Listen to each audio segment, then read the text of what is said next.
நண்பர்கள் அனைவருக்கும் வணக்கம். தமிழக மக்கள் அனைவருக்கும் வணக்கம். 2026 சட்டமன்ற தேர்தல் தற்போது தொடங்கப்பட்டுள்ளது.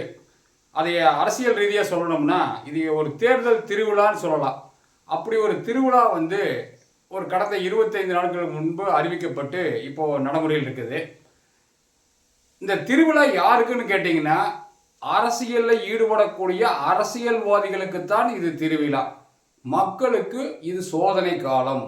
இவங்களுக்கு எப்படி திருவிழான்னு கேட்டிங்கன்னா, சீட்டு வாங்கலிருந்து காசு கொடுக்கலிருந்து வேட்பாளர்கள்ட்ட காம்படிஷன் வரைக்கும் எல்லாம் முறியடித்து எல்லாத்தையும் திருப்திப்படுத்தி வேட்பாளராக சீட்டு வாங்கி வேட்புமனு தாக்கல் பண்ணிட்டு வந்துட்டாங்க. இது இந்த திருவிழாவோட நிறைவு நாள், அதாவது மறுபூசைன்னு சொல்லுவாங்க. அது நாளை 9ஆம் தேதியோட முடியுது. இதோட அவங்களுக்கான தேர்தல் திருவிழா முடிவு பெற்றது. இனி அடுத்ததாக இது மக்களுக்கான சோதனை காலம். இந்த சோதனை காலத்தில் எதை செய்யணும் எதை செய்யக்கூடாதுங்கிற ரொம்ப ஜாக்கிரதையாக இருக்க வேண்டியது ஒவ்வொரு குடும்பத்தினுடைய இருக்கக்கூடிய ஒவ்வொருத்தருடைய ஒரு எச்சரிக்கையான ஒரு நிலை. இந்த எச்சரிக்கை நிலை எப்படி நம்ம பார்க்கணும்னா, ஒரு தொகுதியில் ஒரு வேட்பாளர் நிற்கிறாங்க, ஒரு கட்சி அறிவிச்சுக்கிற இவர் முதலமைச்சர் அவர் முதலமைச்சர் அப்படின்னு சொல்லிட்டு போயிட்டு இருக்காங்க. நாம வாக்களிக்கும் போது என்ன யோசிக்கும்னா, முதல்ல நம்ம பகுதியினுடைய பிரச்சனையை தீர்த்தவர்கள் யாரு, இந்த பகுதியில் இருக்கக்கூடிய நிர்வாகிகள் நம்மளுக்கு நன்மை செய்பவரா தீமை செய்பவரான்னு முதல்ல பாருங்க. அடுத்ததாக ஒரு பிரச்சனைன்னு வரும்போது உங்களுக்கு ஆதரவாக யார் இருந்திருக்காங்க, இந்த கட்சியை சேர்ந்தவங்க இருந்திருக்காங்களா இந்த கட்சியை சேர்ந்தவங்க இருந்திருக்காங்களா அப்படிங்கிற ஒரு கம்பேரிசன் உங்களுக்குள்ள இருக்கணும். அது நீங்கள் செய்யணும். ரெண்டாவது பார்த்தீங்கன்னா அப்போ அதுக்கு அடுத்தது பார்த்தீங்கன்னா தொகுதிக்கு வாங்க.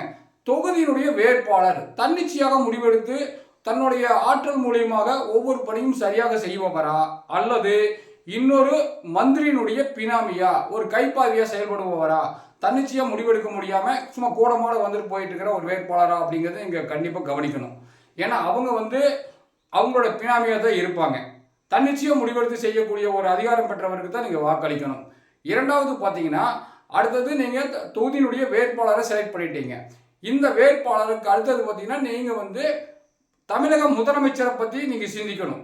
முதலமைச்சராக இருக்கக்கூடியவர் இந்த நாட்டுக்கான நலத்திட்டங்களை சரியாக வழங்குறவரா, இல்லை ஊழல் பண்ணுறவரா, பெரிய ஒரு சட்ட ஒழுங்கை சரியாக பயன்படுத்திக்கிறவரான்னு நீங்கள் ரொம்ப யோசிக்கணும்.